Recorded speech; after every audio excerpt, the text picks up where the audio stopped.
Бүгінгі таңда халқымыздың біртуар тұлғасы, туған халқына мәңгілік мұра қылып ғасырлық туынды сыйлаған қазақ әдебиетінің классигі Мұхтар Әуезовтің мерейтойы еліміздің түкпір-түкпірінде тойлануда.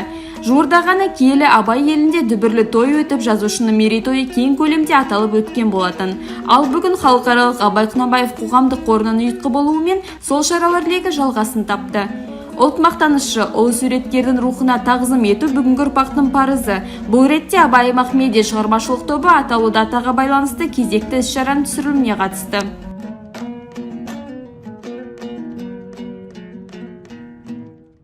Семейден ұлылар мекенін бетке алып, Қарауылға жол тартқанда алдымен көзге түсетін өзгеше мекен бар. Ол дерекке бергісіз аңыздарымен әйгілі Күшікбай Батыр бұлағы.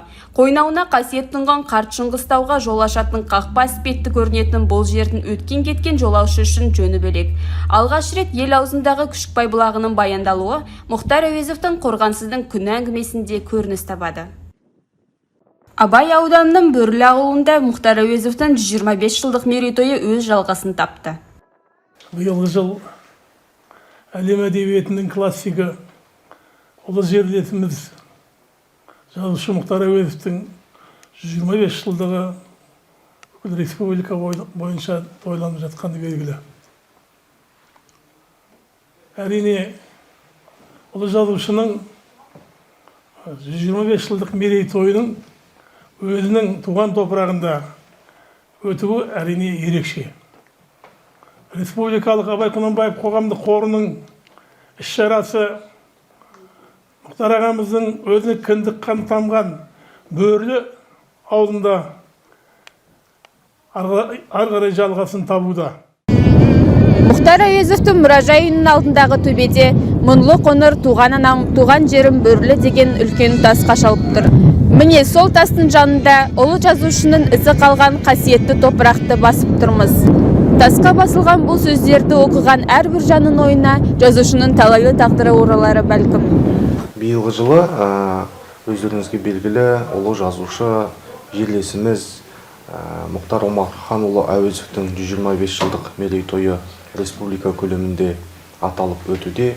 Бұл мерейтой барлық аймақтарда мәдениет, білім ошақтарында кеңінен насихатталып, жазушының шығармашылығы мол мұрасы келер ұрпаққа насихаттау бағытында, жазушының шығармашылығын өміршең ету мақсатында өткізіліп жатыр. Оның ішінде Абай облысы бойынша жыл басынан бері 100-ге тарта түрлі деңгейдегі іс-шаралар өткізіліп жатыр. Енді тек қана Абай облысы бойынша бұл іс-шаралар осы 28 қыркүйекпен тоқтап қалған жоқ, жыл көлемінде жалғаса береді. Алғашқы құттықтау. Мұхтар Әуезовтің Бөрлідегі мұражайы алдында Республикалық Абай Құнанбаев қоғамдық қоры және Мұқан Төлебаев атындағы музыка училищесінің ұйымдастыруымен мерекелік іс-шара өтті. Аталған шараға облыстық мәдениет басқармасының, Абай аудандық әкімдігінің, Абайдың Жидебай Бөрлі қорық музейінің өкілдері, Мұқан Төлебаев атындағы музыка училищесінің ұжымы, Қазтұтыну одағы агробизнес және экономика колледж студенттері мен арнайы шақырылған қонақтар қатысты. Бүгін бізде Бөрліде ұлы Мұхтардың кіндік қаны тамған жер, Бөрлі ауылында үлкен той десек артық емес. Өйткені ұлы Мұхтар Әуезовтің 125 жылдығына осы музейіміздің ашылғанына 35 жыл толып отыр. Бұл музей 87 жылы Мұхтар Әуезовтің 90 жылдығында ашылған. Соған орай осы іргесіне жазушының ұлы Мұрат Әуезов, тұңғыш қызы Мұғамила Әуезова, Ләйлә Әуезова барлығы келіп, іргесіне ағаш отырғызған. Сол ағаштар міне қазір жайқалып тұр, 35 жыл толды. Осылай Абай Мұхтар шәкәрім мұраларын насихаттай беруге біз әр уақытта өз үлесімізді қосамыз.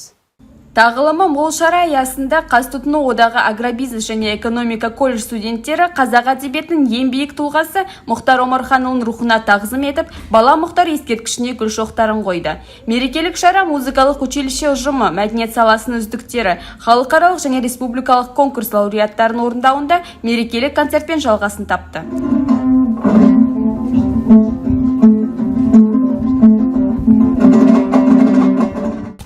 Бүгінгі шара жайында айтатын болсақ, өздеріңіз білесіздер, қазақтың классик жазушысы Мұхтар Әуезовтің туған елінде тұрмыз.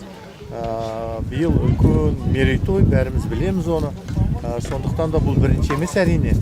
Бізде халықаралық деңгейде де басқа да көптеген бұл жерде шара өткен. Абайда, Жидебайда үлкен заповедник бар болатын болса, енді болашақта осы Бөрлінде үлкен жерін 3400 гектарды алып қорық жасаймыз деп отырмыз. Мынау соның басы. Сондықтан да мен өзім ойлаймын, бұл жастарға да үлкен үлгі болады. Ағаш егу биік мәдениеттіліктің белгісі демекші, атаулы датаға орай Республикалық Абай Құнанбаев қоғамдық қоры ұйымдастырған өнегесі мол бұл шара Әуезовтің Бөрлідегі мұражай аумағын абаттандырумен қорытындыланды. Республикалық Абай қорының тартуымен мұражай аумағына 50 түп шырша егілді. Дәл қазір Әуезовтің Бөрлідегі мұражай аумағында абаттандыру жұмыстары жүргізілуде. Республикалық маңызға ие тарихи да киелі орында ағаш егу игі ісі Әуезовтің 25 жылдық мерейтойына арналған Республикалық Абай қорының тартуы. Бұл игі іске мерекелік іс-шара қонақтары, қоғам белсенділері мен қаз тұтыну одағы агробизнес және экономика колледжінің орман шаруашылығы мамандығы студенттері атсалысты.